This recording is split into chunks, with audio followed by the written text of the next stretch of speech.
another opportunity to share the word of faith with us again. And I want to believe that this faith sharing will bring blessing to you, your soul and your family, and that God will glorify in our lives in Jesus' name. Let us pray. Our gracious Father, we return thanks to you. We honor you, we bless you for your goodness and your mercies. Thank you, Lord, for the gift of your Son, Jesus Christ, who has afforded us, King of glory, access to call you our Father. We are here, Lord Jesus, to share together the word of faith. We pray, O Lord Jesus, as we listen to you minister to us, may your word bring consolation. May your word bring a change of hearts. May your words, Lord, bring reconciliation, and let your name be glorified through Christ our Lord and our Savior. Amen. Beloved, we are still in the season of Lent, and this is the Passion Week. We are reflecting on the Word of God and the activities of Christ, who has brought us salvation. Today, Wednesday, and the third day of the Passion Week, we will be reflecting from Hebrews chapter 12.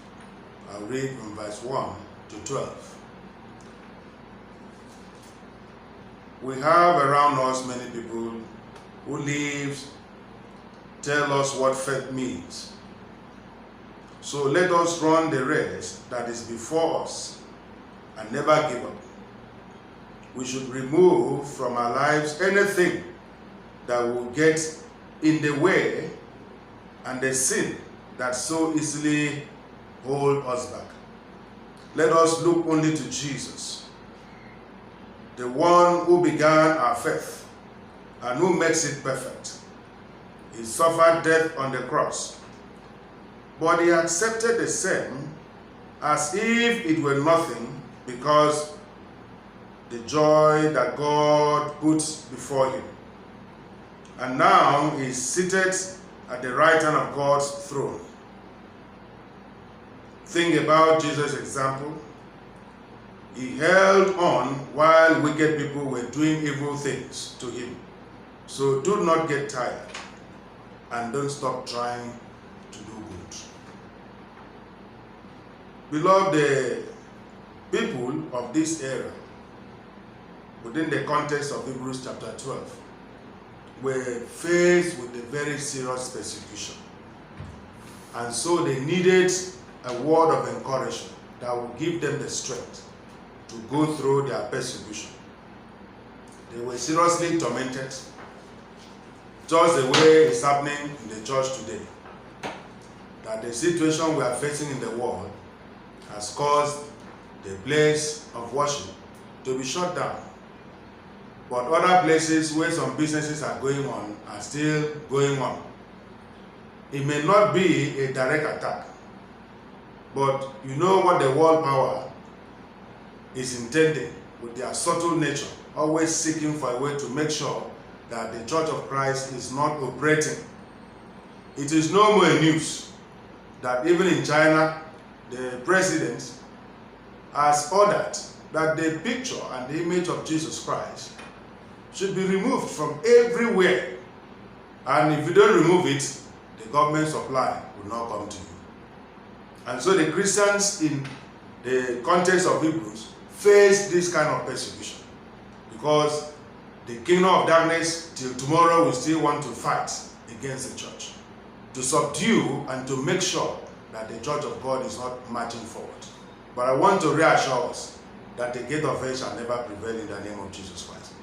And so the writer was trying to pick the courage of the disciples and then ask them to look up to Jesus, the author and finisher of our faith, as the only example that will help us to run our faith, to run our race, and to keep our faith to the end. Jesus Christ, I want to say, that was not emanating from the blues. He came from a family. He came from a home. A very lovely background that his parents would not be comfortable without his presence.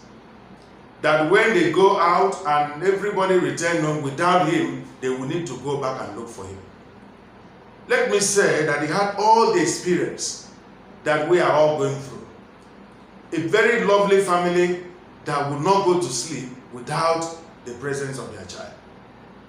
He was not the only child, so the love was spread to every other child in the family. He learned how to do a carpentry job. And I want to say he had experience before of maybe nailing his hand on a wood or having a cut with a saw and so many things. But a time came that he would need to go and serve the world. He had to leave the comfort of his home. This was a family, a small home that ruled so many people. You could imagine the love that they shared together. But he needed to look back. And I could imagine so many things telling him, what are you going to do? Why will you want to go and die? Why will you want to go and give your life? For those who don't even appreciate you. For those who don't even see your family as anything.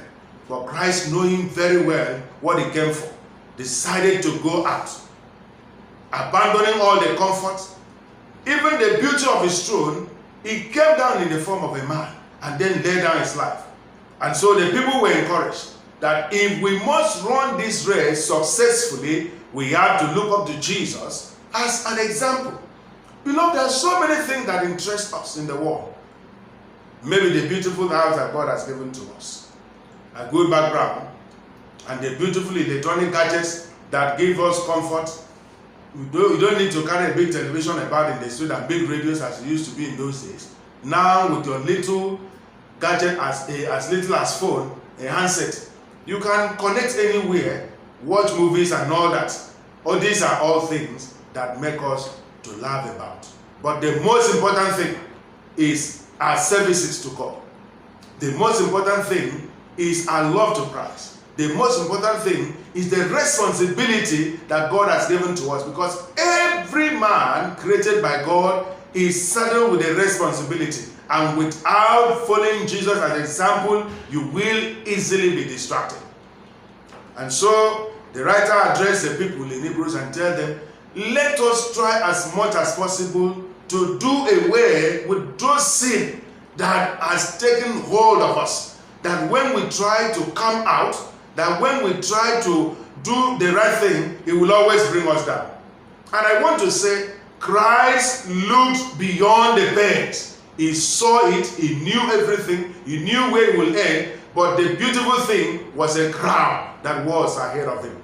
And at the end, the Bible said that he's seated at the right hand of God the Father. This is the place that God has designated for us. This is the city that God has promised us. In case you have forgotten that where we are today, called the earth, the planet Earth, beloved, is a campground. It's where we need to just pass through to meet with our Creator. I don't know that thing that is keeping us. I don't know that thing that is tying us down. I don't know that thing that is still battling with the grace of God in our life. I don't know that thing that has made us to forget that we will stand one day before our Creator and then account for what he sends us here to come and do on earth. Christ took the pain to the end. And the beauty emerged when he overcame the pains, the ridicule, the embarrassment, the humiliation, and all the twantings of the society. On offense, he did not commit. Are you going back because of what people have said? Are you withdrawing from Christianity because of what you are facing? Paul will ask, and I lend my voice, what shall separate us from the love of God? Is it persecution? Is it being abandoned by family members? Is it being rejected by friends around us? Is it because of what is happening around us that we don't need to interact again with Jesus? Child of God, let me assure you that when we look up to Jesus, overlooking the pains, Christ, the assurances is not only for eternity, but about this life. Jesus Christ, in the scripture said, if we leave this world, if we leave our family, if we forget what we are and follow Jesus, that there will be a replacement of what we have abandoned. And the Bible describes it in 100 folds. May God help us in the name of Jesus. I want us this morning to overlook, to go beyond the comfort of our homes and turn to Jesus. And let me ask, if God will withdraw any of those things that he has given to us, if Christ will just withhold or refuse the thing that we have today to function, will your life not continue? If what we have cannot sustain us, if what we own cannot really keep us, if Christ is the only person and the only thing that will continue to sustain us, child of God, I want us to return to him. I want us to look up to him. Today, so many people are looking up to so many things. They are looking up to money. They are looking up to human connections. They are looking up to political powers. They are looking up to the seat of authority. And it has defied their hope. They have been put to utter confusion that the very thing that they believe will sustain them can no longer sustain them.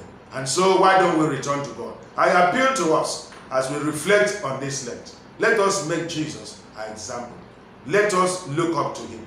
Let us try as much as we could to live by his standard, and then God will be glorified, and this season will bring blessing to us in the name of the Father, and of the Son, and of the Holy Spirit.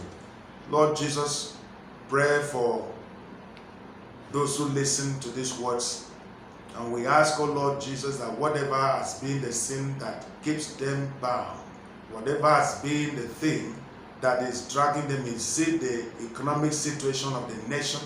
Is it, Father God, the condition of the world? Is it, Father God, ignorance? We pray, O Lord Jesus, that by your Spirit you set them at liberty. Grant them the joy, King of glory, of this faith. Grant them the excitement, Father God, that is embedded in you, that they will serve you with gladness and all joy. In the name of the Father, and of the Son, and of the Holy Spirit. Amen.